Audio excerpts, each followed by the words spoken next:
Hi, I'm Darren. Hey, Trak. I'm Grace. And I'm Sidney. Just kidding. What's up, Mr. Will? You probably thought that was going to be the most boring 15 minutes of your entire life. We're more entertaining than that. Welcome back to the Lang podcast, the linguistic, awesome, extravaganza, naughty gaming podcast. I am your host, Darren Wadenholm, and I'm going to be in charge of sports. And Trak, what are you going to be in charge of? Well, man, I'm gonna be on the tech side and the cryptocurrency, all those stuff. Yeah. And Grace, what you going to be doing? I'm going to be talking about a certain FBI case. Ooh. FBI. And Sidney?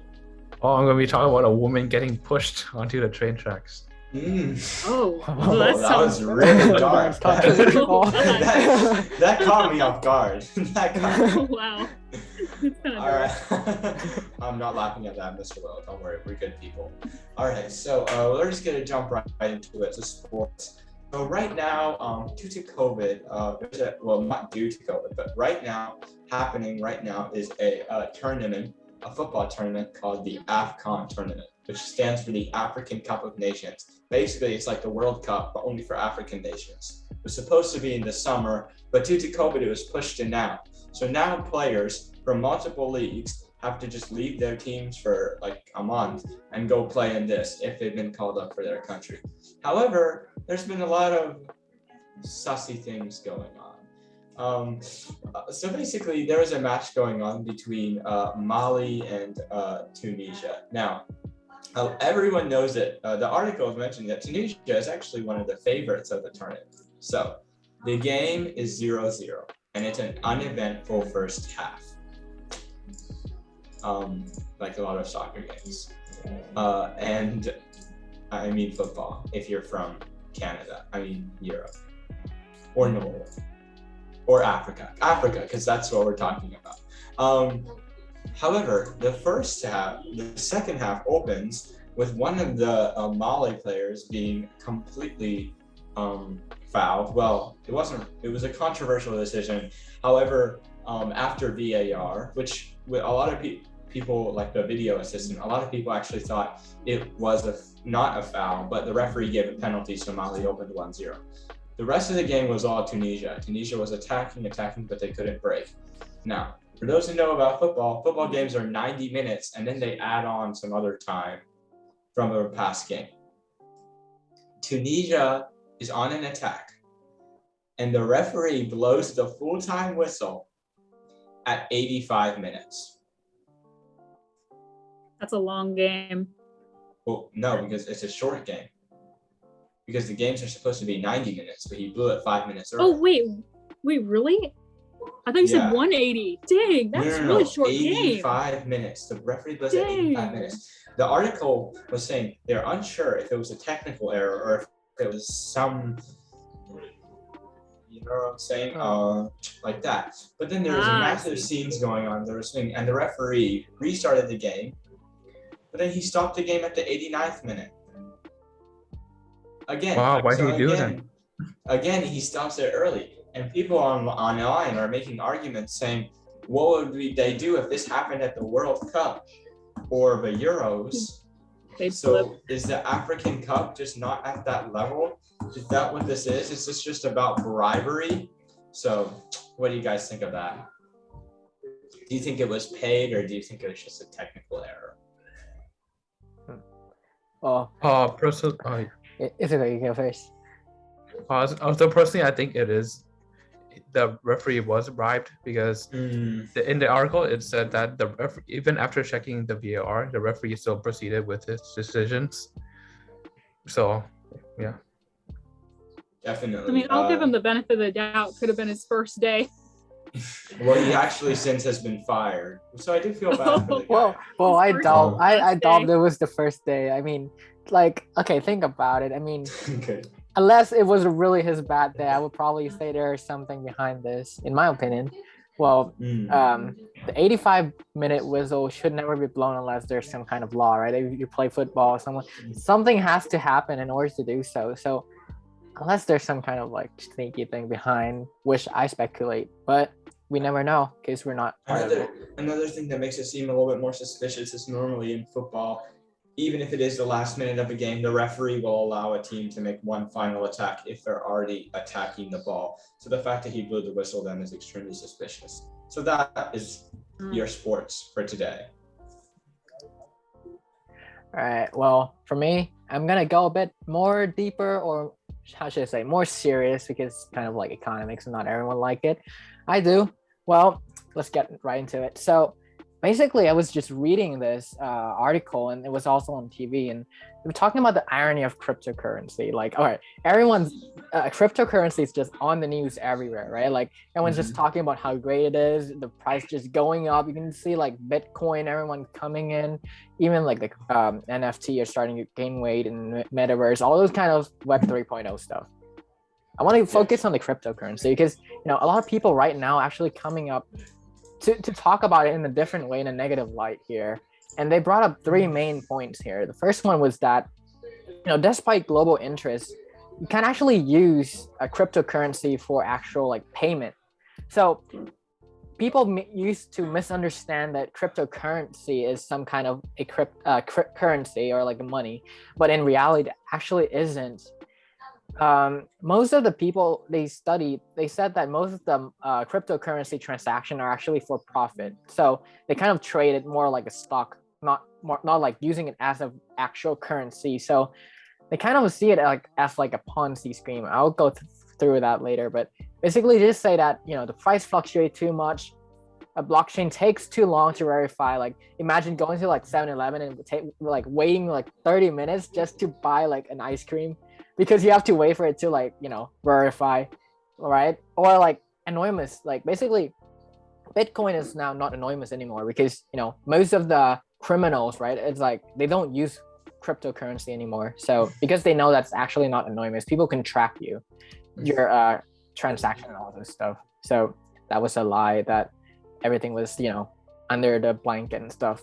All right, so the second point was that despite Bitcoin saying that, it's not gonna have any government coming in to infiltrate these kind of economic system, because it's all like people based, right?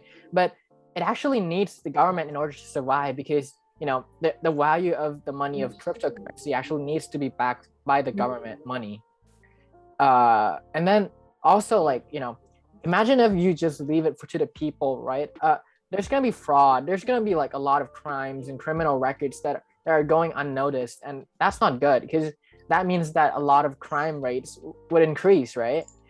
The biggest thing as an environmentalist too is that Bitcoin actually uses so much electricity.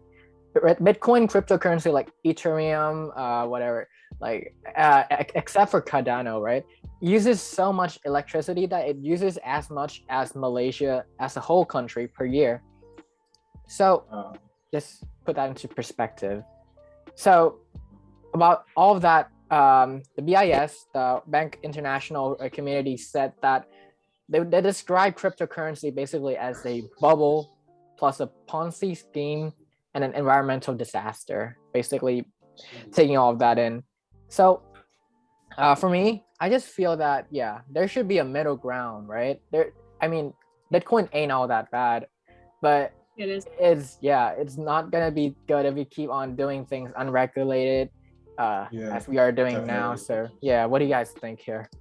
Well, the thing with crypto that a lot of people don't understand is it's the value is not really there until you sell. That's how it is for Bitcoin. So your coin, you have multiple coins, Litecoin, Dogecoin, any of those things, and they'll be worth hundreds of thousands of dollars. But until you actually sell that, you don't have any of the money. You have it in your account, but it could drop any day. That's the whole point of it. It drops, it goes down, it goes up. But until you actually sell that, the thing is, have any. I like what Grace said. But the thing is, stock is not even stock, because stock is actually based on the price with actual fundamentals, right? Right. Yeah. But Bitcoin doesn't have any fundamentals to back it up. It's all imaginary. The value of it actually It's true. nothing. Yeah. So Grace, just Yeah, go That's on. how I know. people they've created sustainable lives for themselves just by using this sort of thing. They take advantage of being able to buy even a bit of a Bitcoin. There are people buying 0.001% of Bitcoins and growing those to thousands of dollars, and that's how they live. But I think that it's being treated as stocks nowadays. It isn't being treated as a currency, like you said, in the thing. It's shifted over from that to just a money-making way. And many corporations, they use it as gifts and stuff and things like that. Yeah, it's just overall interesting. I actually read something where someone was comparing it to like, basically what they were saying was until you sell, like the same thing I was talking about earlier, until you actually sell it, cryptocurrency is basically like playing a game. And you have a certain amount of, let's say you have thousands of let's say you're playing League of Legends and you have thousands and thousands and thousands of the in-game currency. In that game, like in the Bitcoin, Metaverse, any of this, in that you're rich.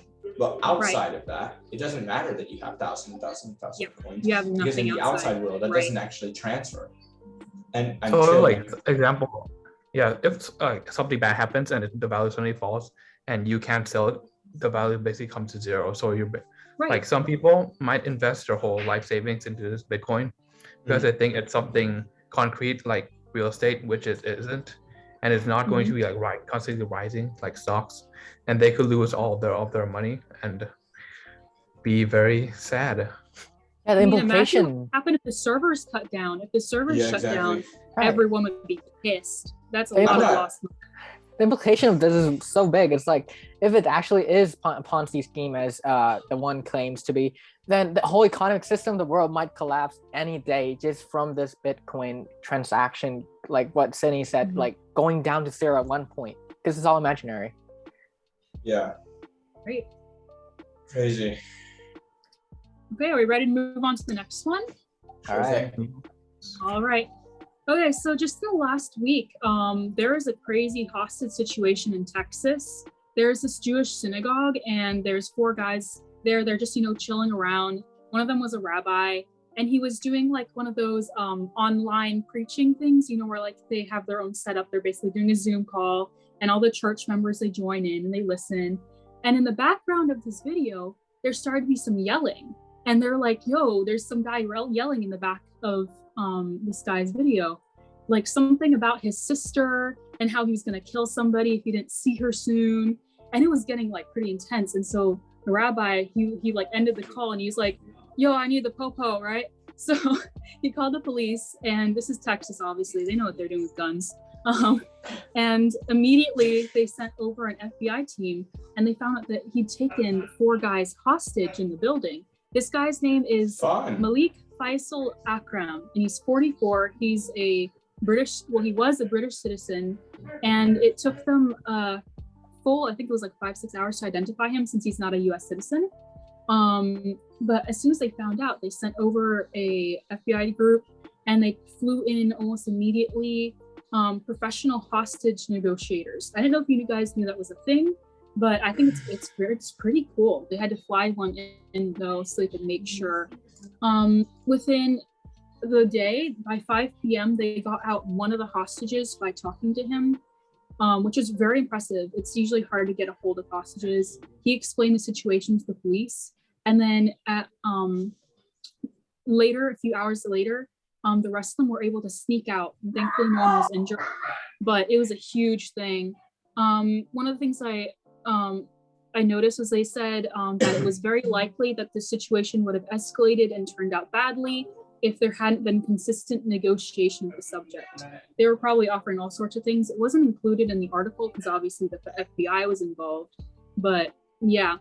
And afterwards, which is pretty crazy, the man, he came out of the building screaming something about his sister. Let me see if I can find the quote here real quick. He says, I will be going to see. This is Sorry for the interruption. Who's saying this? Is this the guy who's holding people hostage, or is this one of the hostages? The man who was keeping the hostages, Michael Akram. Yeah. So he, after this, he was heard yelling, and I'll quote it for you guys. Basically, he said, him and his sister will be going to Jannah, which is the Muslim belief of Jannah, of heaven, after he sees her. Basically, as soon as he finds her, they're both going to die. That's what he said. To summarize, which is pretty brutal. Something I have no idea what's up with his sister. There was no clear information about that. But there's something about terroristic events, and they got his sister in custody, and it turned out to be some big scandal. It was pretty crazy. But finally, they got everyone out, and then as he was standing in the front, he was refusing to comply to the law, and so there ended up being a shoot-off. And Malik Faisal Akram died in the shoot-off. Basically, he's like, I refuse to give in, just shoot me, you know, just like, oh, fight you. And so he shot at him, and he died. Don't shoot at the FBI. That's what I say. Okay, not the best idea. But yeah, that was, sorry if I spoke a little bit fast, but that's the summary. Well, that was a dark turn. Yeah. Wow. So essentially now he's no longer alive. Yeah, the culprit is dead. Yeah. What are your guys' take on that? Do you think if he just continued negotiations and let the hostages go, they would have cleared his record, maybe let him go? I think this was also like a really weird situation because like looking over the article, it stated that like when the hostages came out, none of them were like harmed or need to call medical attention, which most hostages when coming out of the situation, mostly some were injured due to like, I don't know, interrogations and yeah, the violent ways of the kidnappers. Yeah. This happened in a church. Think about that. Yeah, he was literally like preaching a sermon with like 4 people in the other room screaming. The weirdest thing though was that they had an interview with a preacher, right? And they said the preacher actually said that he learned self-defense. Imagine like the preacher, the person who should be the most peaceful, right? Learning how to stop a gun raid. It's just so weird, you know, like has this become normal now? Like, you know, students in school, in public US school, private US school, now have to learn how to fight back with, you know, gun raids, gunfights. These kind of people, it isn't just weird that we're living in a society where like everyone like has to be aware or careful about someone suddenly just pulling out a gun and shooting at you, right? Right. Definitely. Yeah. That goes into the gun law territory. There's whole controversies about that. We actually have an episode about that, episode 172. If you're interested in check it out, please. Yeah, you can go check out the other link. Yeah. Don't forget to like and subscribe. Yep. Click that button down below. Right there. But do be afraid of the other link. That will give you a virus. Anyway, well, since we're already all depressed, let's hear about the lady who got pushed in front of a bridge. All right, so on to my news. Today I'm going to be talking about a woman, a 40-year-old woman who was pushed in front of a train at a New York subway station. Normally, these crimes you think would happen at night, but it actually happened in broad daylight. It happened at 9:40 a.m. in the morning when people want to get around. So it actually happened with 2 victims. Was approached by this man. This man, the same with the woman, she said that this man was coming close to her and talking to her, and she felt as if he was going to sexually assault her. So she proceeded to leave that area. And then the man, maybe enraged, approaches the second woman who was the victim of being pushed, and he proceeds to push her onto the train tracks. And this was when the train was coming, but like you could hear the train coming. But luckily, like the train stopped in time and people jumped in there to help her. What was weird was that, not weird, but this man had a criminal history and has been on parole. But then after interviewing the man, which his name was not given, there was like no clear intention at the time. Like there was no contact between this woman and the guy who pushed her. Like she didn't like provoke him in some way or offend him. It was just he just pushed her. So this has led like subway conditions and safety to become worrisome for New Yorkers and around the world, since there are not many guardrails in front of train stations. So something like this could happen. And there were also In May in Manhattan, a couple months back, there were riders who were slashed and assaulted at the train station, and which led to two of them being hospitalized. Yeah, Wow. and the mayor has said that this could maybe push people away from using a subway, which will lead to congestion on the roads. What are you guys' thoughts on this event?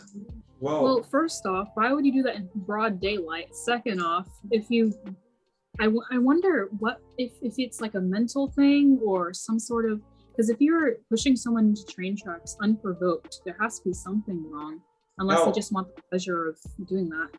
Sidney, one thing that I have a question to you is the headline of the article you read is a woman pushed to her death in front of New York City subway train. Didn't you just say they managed to help her before the train came? Yeah, they did manage to help her. I'm pretty sure she didn't die. I saw the video. It stopped before. Oh. Guess we just got clickbaited then. Yeah, clickbaited by the news source. Do you know what ethnic she is from? You know, like what ethnic she is? Ethnic? Yeah. I believe they said she was Asian. Asian? That might explain the thing that Grace asked. Like maybe the cost. I remember glancing over the article and it said that some people were trying to claim that it was an Asian hate crime. You can take that as you may. I'm not sure if that's true or not, especially in such a big city like that. Well, sadly, those have been increasing a lot over the past year. The numbers were extremely high of Asian hate crimes in 2021. I don't know how. I haven't stayed completely updated whether that's carried on to the new year. Hopefully, it has not. Well, sadly, it just happened a week ago. I mean, like it's similar case of what Sidney said, right? But this time she died. She was a Thai woman too. She died in the subway, just like Sidney's case. Yeah. And what makes it even more sad is that she felt threatened by him. And what makes it even more clear that she didn't provoke him was that she was actually trying to avoid him. Whereas he just... So have the police managed to catch the guy? Yeah, the police managed to catch the guy, and they're questioning him at the moment. So we don't have any updates on his... Yeah, but he had a criminal record, so him doing this isn't like out of the blue for him. I reckon, he'll definitely be charged for assault and attempted murder. For sure. I mean, imagine this. You wake up at like 6 a.m., you get ready for work, you take the bus to the subway, you're staying at your station, it's like 9:30 in the morning, you just want to get to work, get the day over with, and suddenly someone just pushes you into the train tracks. You would see your life flash before your eyes. You would freak out. I mean, look at I don't know if you guys noticed this, but half or more than half now of the BTS Sky trains here have gates in front of the rail, because they don't want people falling in. They've had people dropping wallets, phones. They don't want people falling in there. I remember reading one article, I don't remember how long ago it was. Someone actually just straight up jumped into the train tracks because they wanted to, and that's a problem for everybody. It's a sad thing that happens. And I'm glad that there's actions being taken towards that. And I'm wondering that if they need to do that there too. Was it mentioned whether he was under the influence of drugs or alcohol? I don't think so. And it was pretty early in the morning too. Yeah. But this note definitely gonna ask us the question: how safe people are actually in the United States, and if this is affiliated to hate crimes, Asian hate crimes, that would actually have a lot of implications for the United States, even because its economy is based on trade and imports and bringing smart people from everywhere across the world coming into the US. But if these hate crimes continue, then it's gonna make people don't want to go into the US, right? Because it's scary, it's risky, people won't go in. That's when the US is gonna suffer the most, I believe. Yeah, it's supposed to be one big mixing pot, but it's not. They're outcasting certain peoples and races, etc. But it's such an impossible problem to solve. Even if they put up handrails in Thailand, which not handrails things to block physically, I mean, it still won't stop people from hurting others or Asian hate crime. There's no real way to stop it. Glad actions are being taken and justice was served in all the cases that we've looked flipped over today. That's always good. Our hearts goes out to the family and the victim who was pushed, and we hope that they're okay. Yeah. Thank you for listening to our podcast once again. Tune in next week where we discuss climate change and civil rights. Don't forget about the Ukrainian and the Russian American war, all that. We will be doing that. And our firing topic for next week is whether or not Greta Thunberg deserves rights. Oh, and make sure you check out on my channel. I have some really nice drawing videos. Stop the self-plug, Grace. I have to self-plug. My IG is Auntie Guac. Yeah, see you back. See you, Mr. Well. All right, thank you. I was joking about Greta Thunberg. For legal reasons, that was a joke. She's my Swedish sister. All right, bye.